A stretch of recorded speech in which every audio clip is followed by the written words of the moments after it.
Pernah mendengar istilah tofu building? Konstruksi made in China ini menjadi fokus diskusi kita kali ini karena istilah tofu building adalah hasil karya mereka. Dalam 2 minggu yang lalu kita ingatkan tentang hujan dan banjir yang hingga saat ini terjadi di dalam negeri Tiongkok yang sudah lebih 30 hari dan belum pernah terjadi dalam ribuan tahun sejarah Cina. Informasi seperti ini sebagian orang meragukan di awalnya tentang apakah hujan ini by design dari HARPS di Alaska, serangan awan yang memang terbaca membawa awan ke arah Cina daratan. Di tengahnya hujan ini ditarget. Mudah-mudahan hal yang anomali ini, yang tidak biasa ini, yang mana informasinya sebelum kejadian sudah dibisikkan ke publik, lalu kejadian, jangan dianggap kebetulan atau khayalan. Kalau zaman dulu pasti si Sontoloyo ini sudah dikatakan dukun weton, bener nggak? Mudah-mudahan sekarang mulai berpikir kayaknya masuk akal juga informasi si Bosman. Namun ada juga yang masih menyangkal karena memang nggak suka apapun informasi dari si Sontoloyo ini. Ya sudah, nggak apa-apa kalau nggak percaya. Akhirnya satu dam jebol juga di Tiongkok. Wuhan banjir pol. Walau bukan bendungan Three Gorges, namun membuktikan tofu building itu terjadi. Tofu building yaitu kata-kata sindiran bahwa mutu bangunan Cina seperti tahu yang rapuh. Sebentar, saya berharap yang di Indonesia bangunan infrastruktur yang dibangun yang terkadang studi lapangannya dipaksain agar cepat sehingga di jalan tol misalnya baru jadi aja sudah kebanjiran karena menyalahi banyak hukum alam. Ya, karena mungkin berbasis tofu building tersebut. Astagfirullah, maaf saat ini saya berprasangka buruk lagi. Maaf ya, maaf nyinyir dan sinikal kalimatnya. Ya sekali lagi demi mendapatkan perhatian si Sontoloyo mah nggak tahu malu. Salah ya bilang salah, geblek ya bilang geblek. Kembali ke tofu building. Hal ini jangan dipakai walaupun sudah kadung dipakai. Sekali lagi ngingetin, yang benar dari Tiongkok boleh ditiru. Jangan mengikuti maunya Tiongkok. Pasti mulai setuju ya sekarang. Jadi harus ke Amerika.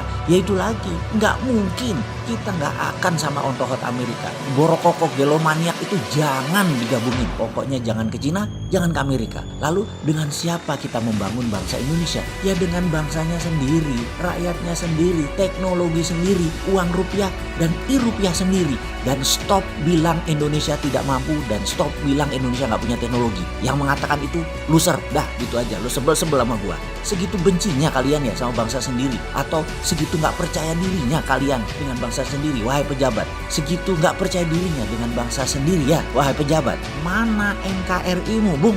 Gemes gua, anjrit. Kapan sih berdaulatnya? Partai sudah dukung penuh, rakyat sudah dukung, ada COVID, ada deglobalisasi, ada trade war. Ini peluangnya sekarang untuk menengok ke bangsa dan rakyat untuk dipercaya, dipakai bersama-sama melawan asing dan asing. Utang lagi, investasi asing lagi. Stop kagum dengan bangsa lain. Cina sudah terukur kekuatannya, apalagi setelah dilanda terus-menerus bencana.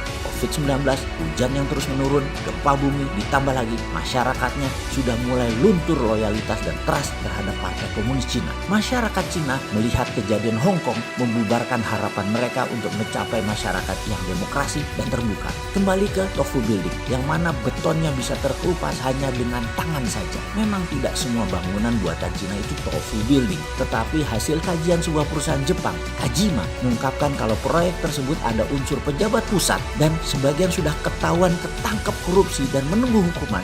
Banyak yang dibangun adalah tofu building. Sungguh banyak proyek di dalam Tiongkok terbukti, namun yang parah adalah yang di luar Tiongkok. Mutunya hampir lebih 90% tofu. Kita semua tahu proyek-proyek tersering adalah mekanisme Partai Komunis Cina untuk korupsi baik di tingkat pusat maupun daerah, dan yang lebih pasti yang di luar negeri peluang korupsinya besar. Dan kembali lagi kita ingatkan, terbanyak tofu building. Karena itu sebaiknya yang membangun mega proyek adalah swasta. Di Indonesia nih ya, di mana pemerintah hanya memanjaki saja, jangan aktif membangun. Pasti bisa menjadi sarana bermewah-mewah pimpinan proyek, laksananya dari politikus. Sulit jujur untuk tidak ngentit uang proyek, apalagi terstruktur masif dan bersama-sama. Terlihat seperti wayai mono, terlihat seperti nggak ada peluangnya, padahal luar biasa uang untuk korupsi di proyek-proyek seperti itu. Jangan pernah bilang swasta nggak punya uang. Uang ya dari bank, pinjemi, modali, masa asing dibayari,